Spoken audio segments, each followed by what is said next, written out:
Have you ever listened to an album all the way through and thought, how did the artist know to blend the ending of one song into another? Or how they even decided on these songs in the first place? Or have you wanted to make your own music and found yourself unsure of how to match up your songs? Today, we will be talking about a subsection of artistic music that is unfortunately getting phased out in today's world of singles-focused promotion. What once was a sign of great care and talent has now been reduced to something only few still regularly enjoy. Keep in mind that any outside sources used in this video will be listed in the description, and some will be tagged as a QR code on screen when applicable. See the description for why text-to-speech was used in this video. Remember to like, comment, and subscribe, and ring the bell icon to get notified of the next time I upload. This lost, endangered art form in music is known as album sequencing. Album sequencing refers to the way a label, artist, or other music industry specialist may select, organize, storyboard, and release a full album, EP, or other long-form music content. The focus of today's music digestion habits are in singles or title tracks, songs that are designed purposefully to be successful and popular. These songs are made to be mostly standalone, making it harder for other songs in an artist's discography to shine. Think of it this way. Go to Spotify and look up an artist who hasn't released an album in a while. What do you notice in the top 10? A large majority, if not all, of those songs will be singles or title tracks. B-sides or other songs that do not undergo a promotion cycle outside of an album release tend to get lost in the fray for more catered, popular choices. If people aren't going to look at B-sides, why is an artist incentivized to release B-sides at all? Why are they incentivized to release albums instead of releasing purely singles? We will look into the logistics of music business and the art of artist connections another day. Today, let's focus on two things. How is album sequencing conducted, and why would artists today use it? On this channel, I encourage my audience to get hands-on with our lessons, and I will expect no different today. Today, we are going to sequence an album together. Get out something to write down notes and ideas with, and let's start with the first step. What do you put in an album? To start, you need songs. You're more than welcome to practice with your own songs at home, but for those who do not have any on standby, I will walk us through the exercise by having us go over an existing album instead. So, for right now, we are all collectively Taylor Swift. For Taylor, the next anticipated album is her Reputation Taylor's version. As Taylor, we now need to figure out what Reputation TV will consist of. The easy answer is that you could put any song you like into your album. There's no hard rule saying you can't. However, those who have more refined tastes in music or professional critics may judge more negatively if you do not properly sequence an album. Some see the lack of sequence as just another playlist. If Hive Mind Taylor thinks making 10-minute versions of all her title tracks and releasing them as Reputation TV is the right move, then that is the Hive Mind's call to make. However, we are here for the more difficult answer. To start, we need a title track and a rough idea of the theme. Let's get the theme down. Reputation was created by Taylor Swift after she experienced declining mental health due to harassment online. She revitalized her theming from the song Blank Space, which detailed her frustration of people peering into her dating life, and wrote Reputation from the perspective of the person her critics wanted her to be. So the theme in this album can be seen as revenge, a diss track, vengeance, a comeback, anything that signifies a period of pain and a period of determination to prove others wrong. Keeping those keywords in mind, we now need a title track to build off of for the album. Luckily for us, Taylor did exactly what our next step would be. Hey, Swamp from the future here. After editing what you've seen so far, I decided I was unsatisfied with the quality and control the video editing software was providing. I switched to a different software called DaVinci Resolve. If the video seems different, that is why. This step only works if you have already released your own music, or in most people's cases, are pretending to be Taylor Swift with me, who has an extensive list of songs to choose from. One of the best things you can do for your album is to release a single first. Your listeners will have already been familiar with these songs, which will naturally draw them to the full albums. It gets the hype train started so that the ball rolls faster during the full release. It gets people on their toes and excited to see what your new era brings to the table. In Taylor's case, she had released 2 singles ahead of her Reputation rebrand debut. Look What You Made Me Do on August 24th, 2017, and Ready For It on October 24th, 2017. The original album released that same November. As Taylor, we must now choose between these 2 singles for the title track. Let's pretend that for Taylor's version, Taylor wants to weigh her options for title tracks again. On one hand, we have Look What You Made Me Do. The song was written in a minor key, utilizing piano, strings, hip-hop, and synths to portray a feeling that almost comes off as a vindictive electropop fantasy. It is a song dripping in despair and realizations that she could no longer trust certain people anymore, while retreating to a select few she could truly trust. On the opposite hand, we have Ready For It, which is a blend of electropop, reggae, dancehall, industrial, and many other subgenres. It is written in the sultry E minor key and portrays a sense of romance and lust, using depictions of robberies as allegories. It describes the feeling of falling in love with someone at first sight, and falling in love with the idea of keeping this person out of others' view like a secret. With the theme of becoming a person the internet believed we were, we could choose Ready For It as the new title track, as it fully depicts that sense of lust and romantic greed the internet depicted Taylor to be. We could also choose Look What You Made Me Do, as a character set on ensuring our enemies get their deserved karma through nightmares and the feeling of dread as all their wrongdoings could come to the limelight. Production-wise, a minor is an easier key to play, all the white keys on a piano, and the chorus is very catchy, while also being a lot faster than its sister song, from 128 beats per minute versus 80 beats per minute. From the eyes of executives, Look What You Made Me Do is more marketable than Ready For It, which will possibly increase sales. I see on Taylor's Spotify page that despite being released before the album, Ready For It is beat out in popularity by 2 other songs that were released with Reputation, Delicate, and Don't Blame Me. These 2 songs are already in the billions of plays while Ready For It is still in the millions. This tells me that our listeners might not like that song as well as some of the other genres in this album, which leads me to select Look What You Made Me Do as the title track for Taylor's version. Generally, title tracks have predetermined areas in the album to go.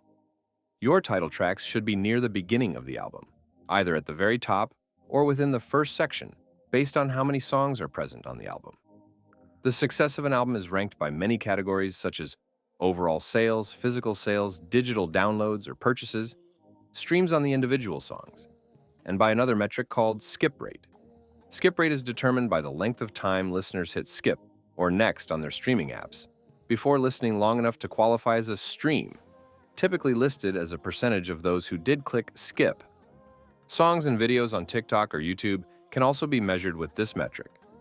For example, on one of my YouTube shorts on this channel, despite it getting over 1.3 thousand views, the skip rate is a staggering 63%, meaning 63% of those 1.3 thousand people swipe to the next video on their feed. Anyways, now that we know a little bit about the metrics side, let's get back to the topic at hand. With this title track, we can now select songs in our arsenal that may go along with the theme, genre, or other aspects as we desire, which the original creators over at Big Machine plus Taylor decided that 13 other songs can also fit into this overarching theme. As Taylor, we have these songs to now go over and order each song in the optimal position for our tastes. The way in which artists organize their albums differs depending on who you ask. Let's quickly go over some of those methods before we start organizing our own albums. Method 1. By scales. This method can be broken into separate subcategories. We will start with the more common solution, which is by using something called the circle of fifths. The circle of fifths is a visual organization method for learning chromatic scales, the same as making Venn diagrams, charts, drawings, or flashcards in school. It allows for artists to quickly transpose works in a different key, see how 2 keys relate to each other, and in our case, we can use it to organize our songs. We can start at one slice of the circle, then work our way around the scale until we are done listing songs. You can either use songs that stick to one key Or you can organize them by matching the ending keys to the starting keys of other songs, making a true circle in your music. For example, if Look What You Made Me Do started in A minor, then ended at F minor, I could then choose a song that started in F minor to immediately follow it. The other way to organize by scale is to use the Camelot wheel. The Camelot wheel is designed to be a circle of fifths graph, but with added features to accommodate those who do not know theory or for easy access for DJs building their set lists. It is designed to be used quickly or with software that can analyze and organize tracks for DJs who haven't yet learned their theory or fifths. It functions the same as the circle of fifths, but just another option for those who need a little more assistance with key signatures. Method 2. Tempo. You can also organize your songs based on their tempos, or how many beats per minute the song counts. You can do all songs that are above a certain cap, like 140 beats per minute, or all slow songs under 85 beats per minute. You could organize from slow to fast, or vice versa. If you have songs that range between 80 beats per minute and 125 beats per minute, you could order them as 80, 90, 95, 105, 110, 115, 120, and 125. Method 3. Vibes, stories, and themes. Some artists also order their songs by the feeling of the chords or keys. If they are depicting a story that starts happy and ends sad, they may start with an energetic D major song, then end with a G minor as the sorrowful finale. Some will do the opposite, or a climax that starts happy, crescendos sad, then revolves to happy again, or vice versa. On screen is a QR code for a website that shows all of the perceived moods of each key signature for later in the video or on your own time. Another group of artists order their songs by a set storyline. If one artist has 3 songs depicting a relationship, Song 1 is about falling in love, Song 2 is about the relationship as a whole, and Song 3 is about the messy breakup. The theme or concept may also play a factor. Songs that don't fit a specific theme may get the cut even if they match story or key-wise. This may be something like making an album of songs that sound like the summertime, or all songs that sound somber or angry. Method 4. Stylization. When I say stylization, I'm referencing the way songs are produced in their own unique lights. We can use these differences to pair songs together better. If a song repeats a part until it fades out, we can place a song behind it that has a fade-in to maximize the fade effect more. This can then be cross-faded even more in some cases. For example, having an intro song that starts playing the beginning measures of the first full song, so that the trade-off between the two is seemingly seamless. You could also purposefully hard stop a song and move immediately into the next to catch your listeners off guard or give them a sense of unease. This section can utilize pre-existing effects on the end of the songs, but this method may require your or a producer to go back to the raw files of your songs and alter them to fit together better. Now that we know some of the key ways artists organize their songs, let's start organizing Reputation for real this time. Taylor has mentioned before that Reputation is essentially done with Method 3, specifically using a storyline to organize her tracks. The storyline starts with Taylor's raw emotions when she first started the album's concept, and slowly turns into a reflection piece on how she feels about the concept at its completion.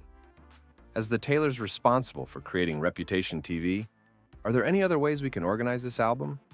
I recommend pausing here if you would like to have time to participate in the exercise before we move on. I recommend the practice for aspiring artists and music business newbies. Now that you're back from practice, here are 2 ways we could reorganize Reputation. These do not mean that an answer you came up with is wrong. There are many ways to organize an album, and you may hear different things depending on who you talk to. If you would like to practice more on album sequencing, I've got something for you. When conducting my research, several authors mentioned Rumors by Fleetwood Mac as the perfect example of what album sequencing should be. This album was the go-to example, the golden goose, for all the articles and opinion pieces I saw in my searching. I recommend trying to figure out the sequencing on your own, then compare with the answer online. Now that we have properly sequenced Reputation Taylor's version, we can move on to question number 2 of this video. Why would we even want to do this? Like I said before, the music industry is moving toward favoriting singles and title tracks over B-sides and full albums. In a world that doesn't want to see your work, why should you bother putting in the time? The answer is that it does matter. In the end, virality and fame dies out with time. Some people may live in the spotlight for longer than others, but eventually, everyone who is in the spotlight now will have their careers end. Maybe it is when they die.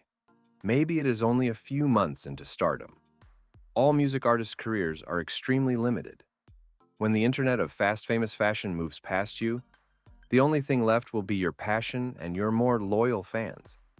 You will have turned a select few into lifelong listeners of your music. You want your listeners to be engaged with your music, either through streaming, attending concerts, or buying merchandise. Even if the media won't see it anymore, your remaining fans will still appreciate the care, effort, and time taken to properly sequence your albums. Even if you're a nobody, doing your art the right way is the best choice for your long-term career. Maybe you will sequence an album so good, you will swing the media in favor of full albums again. Maybe you get famous because of a well-placed B-side that catches fire on the internet. The other reason is because you are passionate about what you create. Music isn't just a job for us. It is something deeply personal to us. It's a part of ourselves that we share proudly out into a world full of criticism, yet also full of hope. Making an album allows you more wiggle room to tell your stories exactly how you want to. At the end of the day, social media continues to push against the concept of requiring full albums. And at the end of the day, album sequencing gets further pushed into the background.